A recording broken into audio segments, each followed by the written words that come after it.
On Earth, liquids are all around us, even inside of us. But our world is not like others. When we look at the stars and planets of our vast cosmos, liquids are actually very rare. And when we do find liquids, they flow in strange ways on bizarre worlds. It's an environment where nothing that we can build here on Earth could withstand that for more than a fraction of a second. New discoveries are forever changing what we know about the churning, bubbling matter of our liquid universe.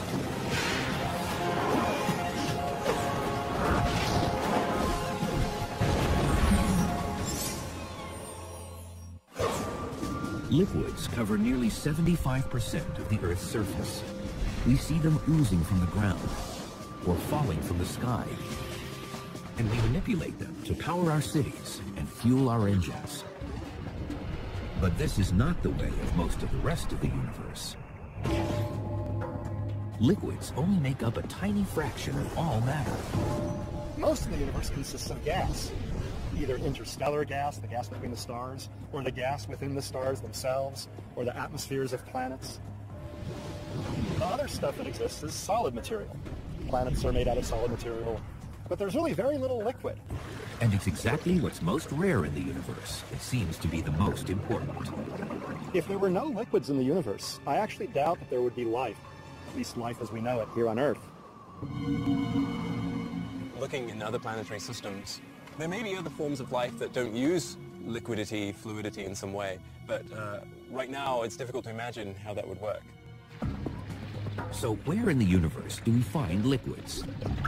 And what does it take for them to exist at all?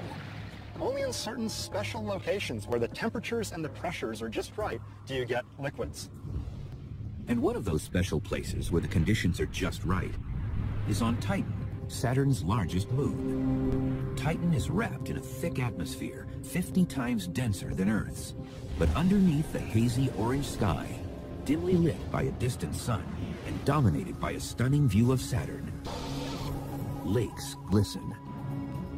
If we had a webcam on Titan and we were just looking out on the scenery, you could think you were on Earth, unless there was a thermometer in the image and you saw that the temperature was hundreds of degrees below zero. A cruel 290 degrees below zero, to be exact. And the liquid isn't water, but rather methane. When we think about the worlds of our solar system, there's only two worlds that have liquids at their surface. Low-density flowing liquids that could form lakes. And that's Earth with water, and Titan with methane. But how can something that's a gas on Earth be a liquid on Titan? Titan is certainly not quite Earth, and the biggest difference is really the temperature. Titan is so much further away from the sun that it receives very little energy, and that makes it a very, very cold world.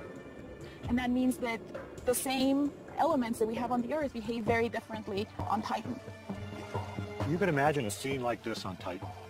But the liquid that's lapping up on the shore is liquid methane, clear, liquid, maybe a very tiny gentle breeze like the one we're feeling here today, with just tiny waves coming up. And the whitest stuff that makes the shore is water ice. It's literally frozen water, as hard as rock. So when we think of rock and water, in Titan think of water ice as the rock and liquid methane as the liquid. Clearly, at such a low temperature, liquid water turns into solid ice.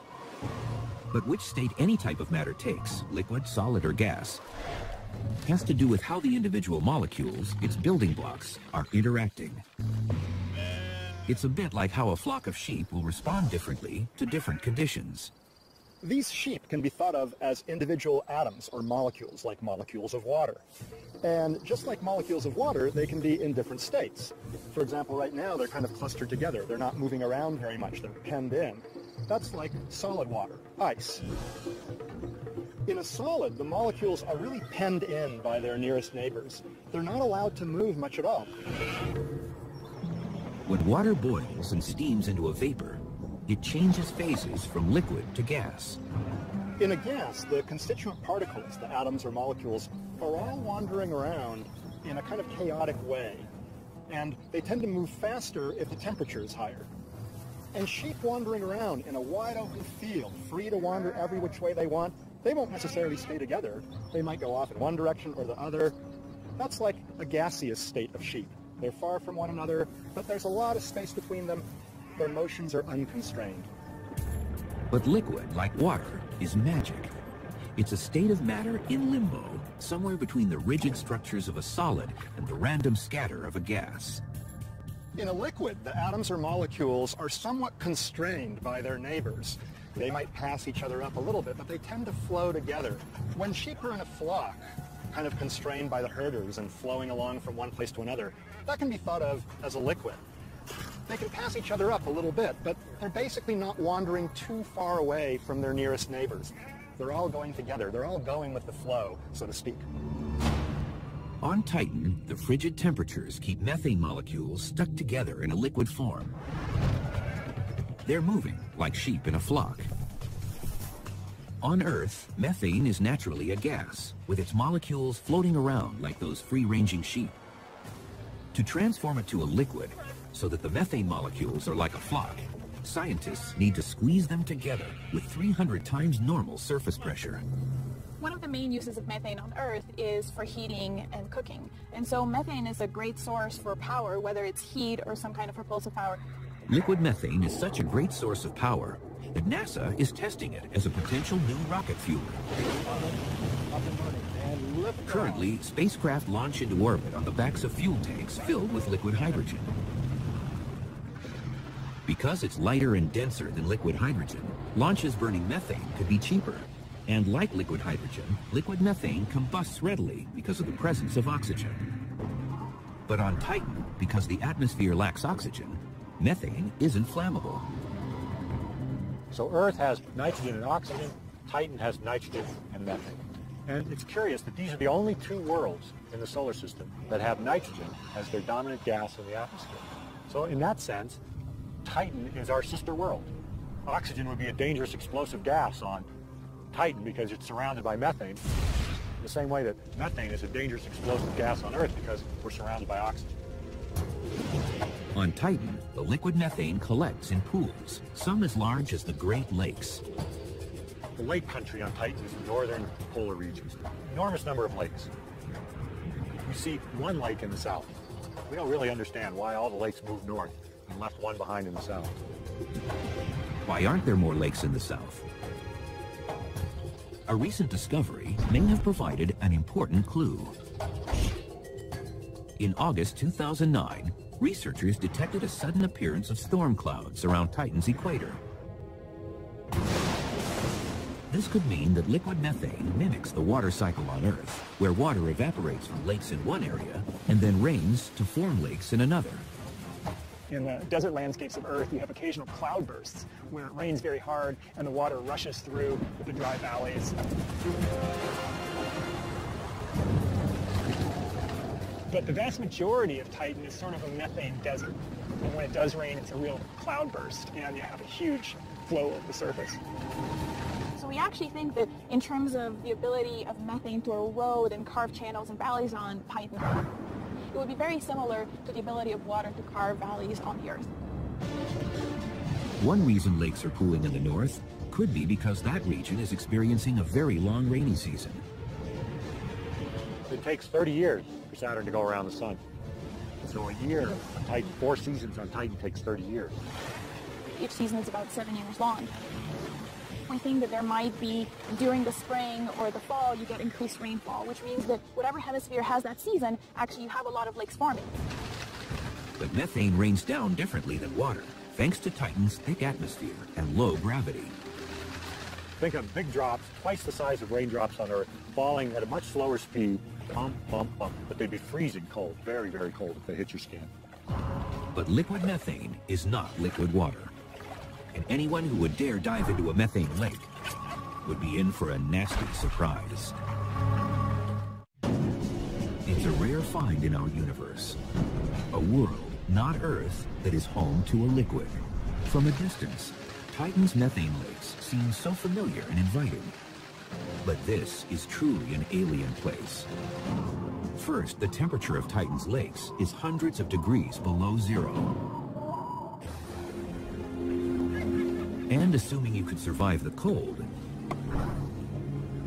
swimming in a methane lake would be a shocking experience for a totally unexpected reason. The density of liquid methane is much less than water, so you would be heavy in that. You would sink. I weigh 200 pounds. In water, my effective weight is very close to 0. In liquid methane, my effective weight would be 80 pounds. So imagine trying to tread water in a lake or a swimming pool with an 80-pound weight belt tied to you. That's going to be hard. That's what it'd be like trying to swim in a lake in Titan. Methane is so clear, divers might feel as though they were looking through liquid air. That's not the case in most water lakes. But water's opacity isn't just due to pollution. It's also the result of a natural characteristic of water, which turns out to be vital for life on Earth. In this picture is water. We're familiar with the properties of water. Here we have a liquid that looks like water, but it's not. This is a hydrocarbon. This is analogous to the liquid methane on Titan. They look the same, but they have very different chemical properties. To show the difference between these two liquids, I'm going to take some crackers, kind of things that we eat, starch, sugars, salt, and I'm going to put it in the liquids. So now we've got crackers in the water. I'm going to take a set of crackers, the same number of crackers, and I'm going to put them in our liquid hydrocarbon. Because water dissolves things so well, it's considered a powerful solvent. Methane, on the other hand, can't dissolve other materials as effectively. Look at these crackers coming out. This cracker is still as crisp as when we put it in. This is not a very good solvent. Water's dissolving power comes from its molecular structure. A water molecule is H2O, which means 2 hydrogens on an oxygen, and if you just think about the shape of the molecule, you've got your oxygen and 2 little hydrogens on one end. This structure means that one end of the water molecule has a positive charge, and the other has a negative charge. So the little water molecules are like little magnets going around, stirring things up, repelling some things, attracting other things. By contrast, methane is a weak solvent. Methane is a carbon with 4 hydrogens on all sides. It's even, it has no polarity, it won't break up other molecules. Since water dissolves when it contacts, it can turn itself into a rich and sometimes murky soup. So here in water, organisms that have evolved to live in a rich soup like that, they're going to be small and compact. And that's what we see on Earth. Microorganisms are small and compact. They can get their nutrients from the water. But methane could be an appealing liquid for a different kind of life form. Imagine an organism on Titan looking at Earth and seeing the liquid water. Would just be appalled that anything would want to live in such a reactive, hot, aggressive liquid. And it would think, geez, that can't be life on Earth. The liquid there is much too difficult to manage. Any alien visitors might immediately be drawn to Titan or Earth because liquids flow right on the surface. Over 300 million trillion gallons of water slosh around on Earth alone. But that might not impress interstellar travelers very much, because none of Earth's 7 seas are the biggest or deepest oceans, even in our solar system. Jupiter, the 5th planet from the Sun, conceals an immense and bizarre liquid sea beneath its mysterious clouds. Reaching this liquid would require a spacecraft far beyond the limits of modern technology. It would have to somehow withstand incredible pressures and, more importantly, be able to stand up under temperatures that are much hotter than the surface of the sun. At 1,400 times the volume of Earth, this giant planet is mostly made up of hydrogen and helium gas. But miles and miles beneath those clouds, there's a point where the weight of that atmosphere gets so intense, gas turns into liquid. Lots and lots of liquid.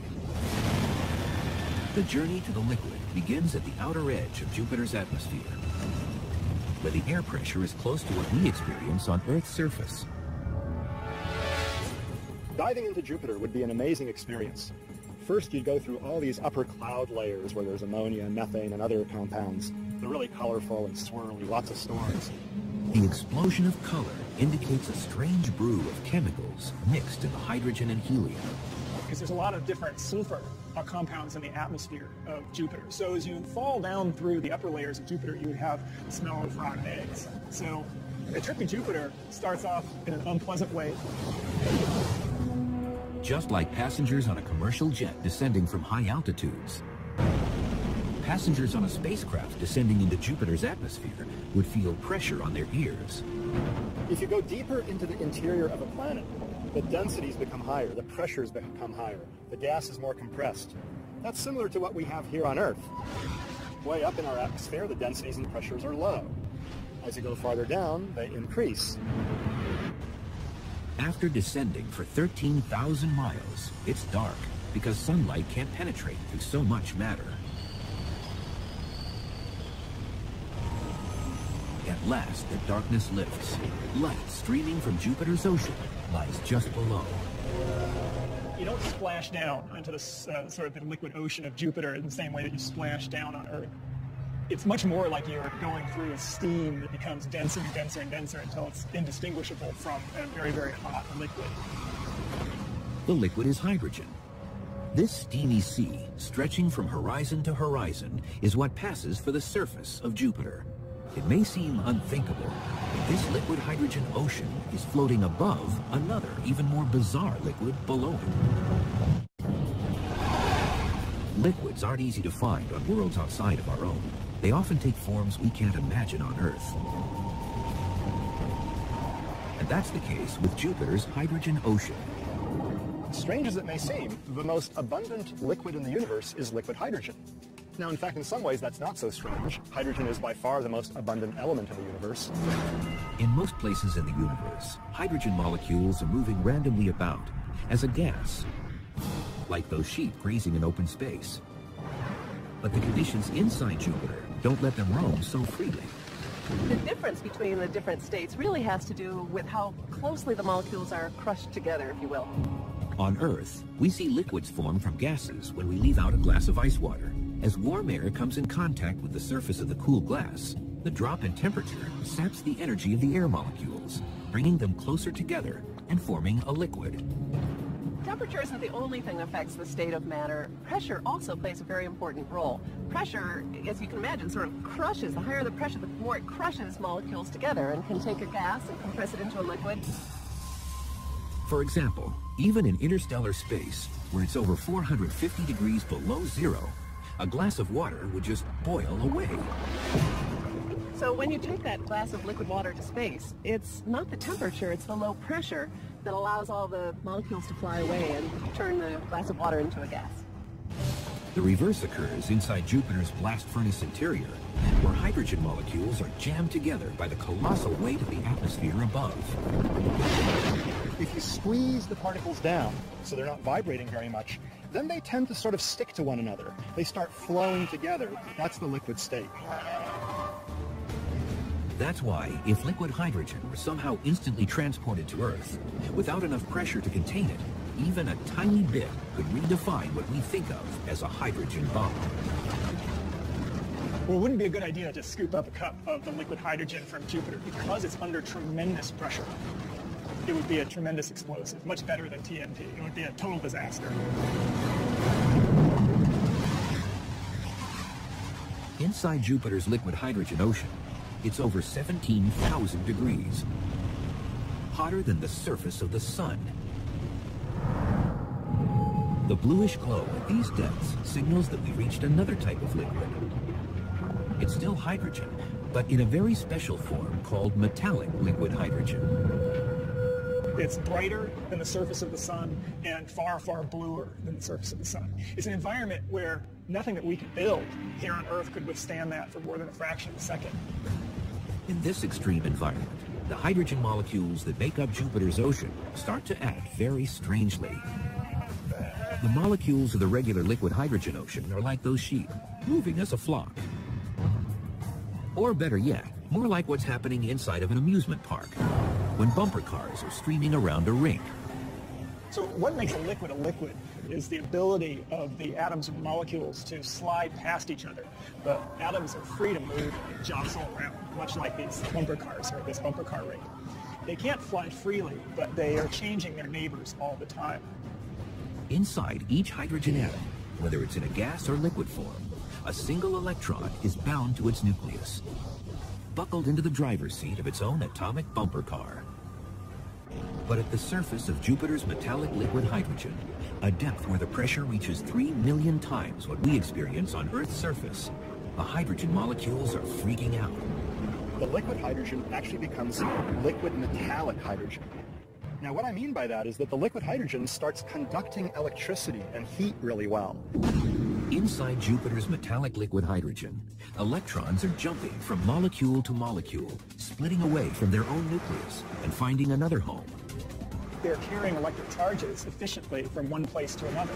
And the transport of electric charges, that's the current. That's what allows current to flow. And you sure wouldn't want to be there if someone were to discharge a big bolt of lightning or something like that, because that electricity would travel easily through the liquid metallic hydrogen, zapping you, completely frying you.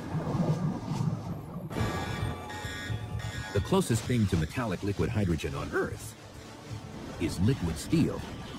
When they pour the liquid steel out of the cauldron, it's glowing hot, it's flowing, it's conductive of electricity. That's very much like the interior of Jupiter would be like. You could be down there. Inside Jupiter, the metallic liquid hydrogen is different from the regular liquid hydrogen because it's conducting electricity. So the fact that the electrons are able to flow freely inside means that you can have strong electric currents in the interior of Jupiter. And whenever you have a fluid that has strong electric currents, then it will create a magnetic field.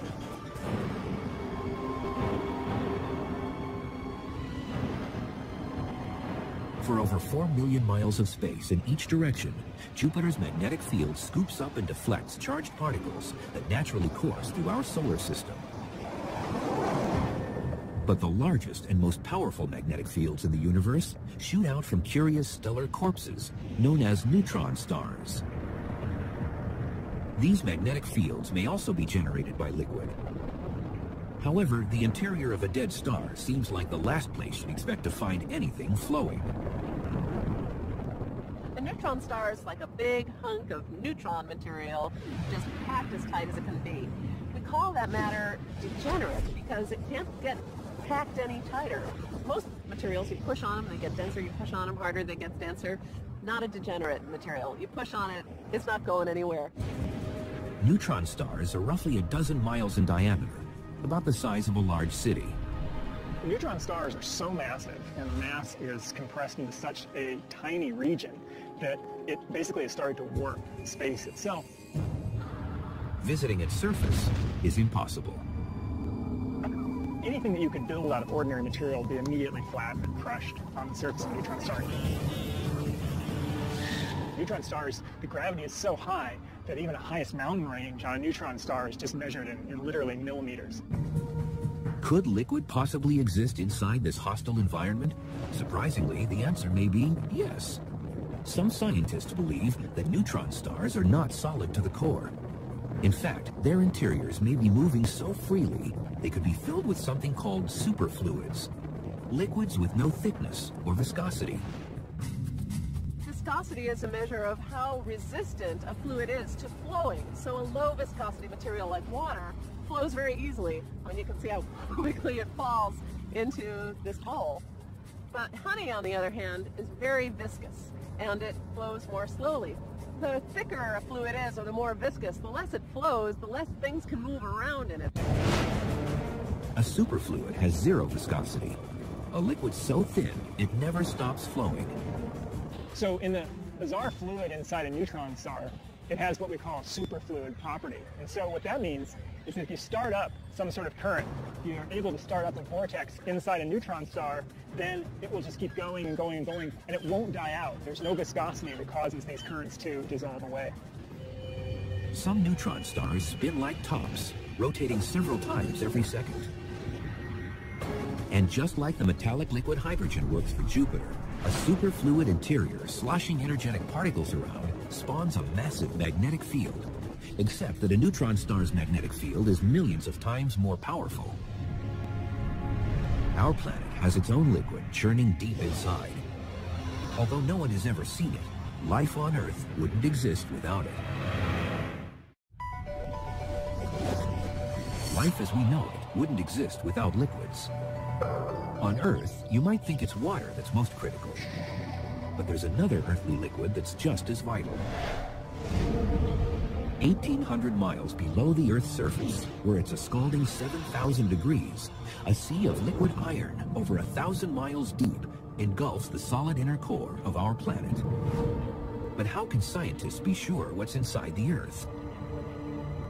That's exactly what Gina S. from Danbury, Connecticut wanted to ask the universe when she texted us. How do we know the Earth has an iron core if we've never seen it? Thanks for the question, Gina. It turns out that scientists can often infer things indirectly, even if they can't see them directly. For example, we know that the Earth has a liquid iron outer core and a solid iron inner core because Earth has a big magnetic field. And motions in this electrically conducting liquid iron core are what produce the magnetic field. Without a magnetic field, life on Earth's surface would suffer. If it didn't exist, then all these charged particles coming from the sun and from outer space would go zipping through our atmosphere and interact with living cells, causing lots more cancerous mutations. Unlike at the core, the conditions at the Earth's surface freeze iron into a solid so strong we turn to it when we need to construct tall office towers or long bridges. But in distant corners of the galaxy, there are worlds so naturally hot and dense that iron is nothing more than a steamy drizzle. They're out there, mostly overlooked and misunderstood. Too big to be planets and too small to be stars. They're known as brown dwarfs. These objects are like supersized versions of Jupiter, gas giants, except up to 75 times more massive. Brown dwarfs, in a sense, are failed stars. They didn't have enough mass ever to produce sufficiently high temperatures and pressures in their interior to ignite normal hydrogen and burn it for a long time. But these objects are still very hot, and despite their names, not brown. You were right there, it would be glowing sort of a cherry orange red. A lot of heat coming off, so you would get burned in the vicinity of a brown dwarf. These objects are so hot that brown dwarf clouds aren't made of water vapor, like on Earth, but rather gaseous iron vapor. In the interior of the brown dwarf, where the pressures are sufficiently high, the gaseous iron can condense into a liquid and can actually rain down as liquid droplets of iron. That is really cool. That's right, it rains iron on brown dwarfs. Fortunately, we don't have iron rain here on Earth, but if we were to have it, it wouldn't be very pleasant at all. There'd be these hot blobs of iron hitting your head and your cheeks and your arms and burning them, scalding them, and plus being pretty heavy. You know, if you get hit by a rapidly moving droplet of iron, that wouldn't feel very good. Liquid iron never falls on Earth, but it might be happening right now, all across the universe. Our galaxy is really teeming with brown dwarfs. There's tens of billions of brown dwarfs in our galaxy, almost as many as there are actual stars. But our galaxy is also flooded with smaller worlds, rockier and cooler, more like Earth. One of the most amazing things that happened recently is that we found the first planet that could potentially have water on its surface. The planet is in a solar system orbiting a star named Gliese 581, about 20 light years from Earth. The fourth planet out, Gliese 581d, circles so close to its star that one of its years lasts just 66 days. But that's a good thing if we want to find a planet with water on its surface, because Gliese 581 is smaller and cooler than our Sun. Estimates have revealed Gliese 581d to be 10 times more massive than Earth, with a diameter that is twice as wide. Some scientists think that what makes up that extra mass could be mostly gas. That means Gliese 581d could resemble the gas giants of our solar system, like Jupiter, Saturn, Uranus, and Neptune. Lots of gas, very little liquid. But others believe that Gliese 581d is different, more like Earth. Think 10 times Earth's mass. You can make up by just piling rocky material together. So just make it something that we call a super Earth. It could be a mini Neptune too. The jury is still out. But it's the first one that could be like Earth, just bigger. At 10 times Earth's mass, this exoplanet may turn out to be a water world, covered in a very deep ocean. Gliese 581D's tight orbit means its parent star's gravity keeps the same side of the planet facing the star. That means half of the planet never goes dark. So basically, whenever you look up at the moon, you see the same side of the moon. That would happen to a planet that close to the star. The far side of this planet never feels the warmth of sunlight, leaving it potentially covered in ice. If you think about that, there should be extremely strong winds from the hot to the cold side. Wind creates waves, even on Earth, whenever gusts of air push and pull at the water's surface. If Gliese 581D really is a water world, then there's no land to break up the waves. You have waves mile high that keep going and keep going for miles. So if you like surfing, that's definitely where you want to be. There might be a hard surface underneath this super ocean, but it's unlike anything we know on Earth. It's a state of solid water known as Ice 7. Instead of sheep or bumper cars, let's imagine water molecules as individual aluminum cans dumped into a container. At typical Earth temperatures and pressures, they interact and move together as a liquid. When they freeze, water molecules lock together into solid ice. It's a molecular structure of water that scientists refer to as Ice 1. Now, Ice 1, the one that you and me are actually used to, this is just because it doesn't have much energy left to move, because it gets so cold. The massive ocean of a water world would be hundreds and hundreds of miles deep. Just like on Earth, the deeper the water, the greater the pressure. If the pressure is great enough, something funny happens to water. It turns solid, into a kind of hot ice. If you raise the pressure of a liquid, you can generally turn it into a solid because you're squeezing the atoms and molecules so close together that they feel penned in. They can't move past one another. They can't flow. Higher pressures can create a variety of solid ices with internal structures different from frozen ice, or Ice 1. The difference between anything like Ice 1, 2, 3, 4, 5, 6, 7, we think it goes to 10, but it could go any further, is actually the pressure. The difference between what we used to, Ice 1, and the other ices is that on the other ices, there are pressures that actually act on these cans. On a planet this big, the water pressure can reach levels millions of times what we experience anywhere on Earth. That means Ice 7 could be forming underneath the oceans on Gliese 581D. Diving down there, water, 70% of your body would actually become ice. So probably not the best option. So for now, right now, technology-wise, we probably have nothing that can go down and explore it. But if we're just looking for liquid water, we don't have to travel outside our own solar system. We have a neighbor that has more water than all the oceans of Earth combined. In a universe of liquids, Jupiter's moon Europa appears to be an unlikely place to find some. It's an Arctic wasteland, sheathed in water ice and riddled with cracks. It's like looking down on ice floes in the Arctic or Antarctic. You see cracks that have been just offset from one another and suggesting that the surface is kind of floating around on top of a liquid underneath. And it's not just a splash of water either. Beneath a layer of ice 60 miles thick lies an ocean 60 miles deep. That's deep. That's a lot of drilling you would need to do if you're going to go ice fishing on Europa. Smaller than our moon and nearly 3 times farther away from the sun. As tiny Europa orbits, it passes through Jupiter's magnetic field. But it's another mighty Jovian force that keeps a world so far from the sun from being frozen solid. It gets energy from the gravitational tug of Jupiter. Jupiter is very massive, and it pulls tides on Europa much the way the moon pulls tides on Earth. Jupiter's gravity teams with the tugging and shoving of the other satellites in nearby orbit to mash and stretch Europa. The resulting friction heats and melts the moon's interior. What's left, ground up inside Europa, is salt water.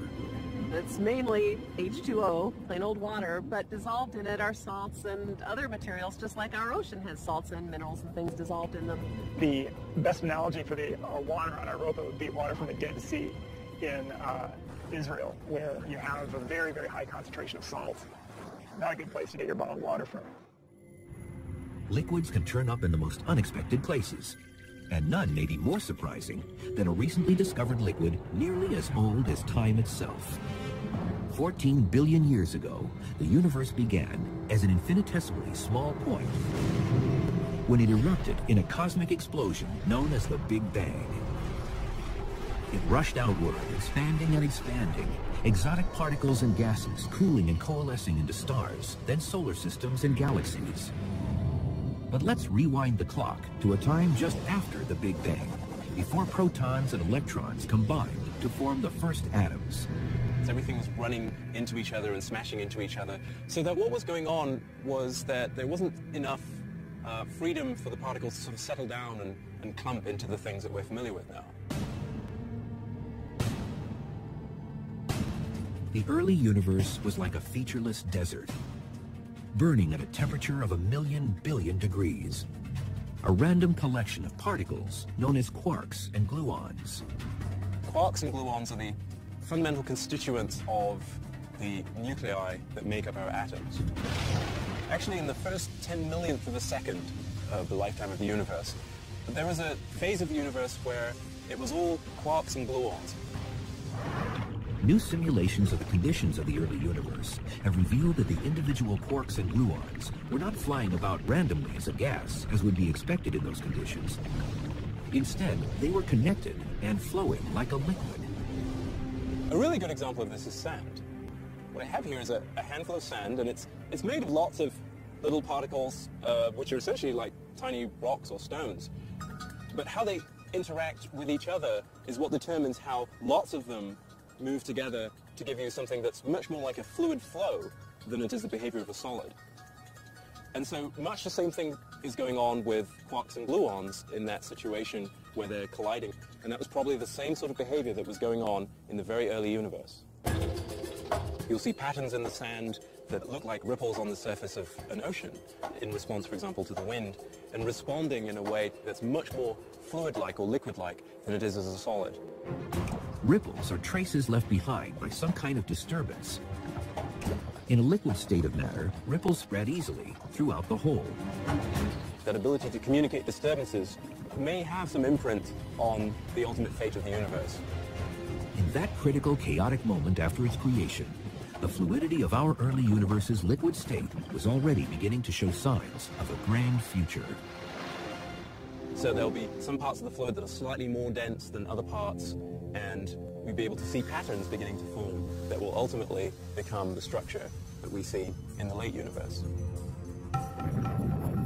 Fluid motion is stitched into the fabric of space and time.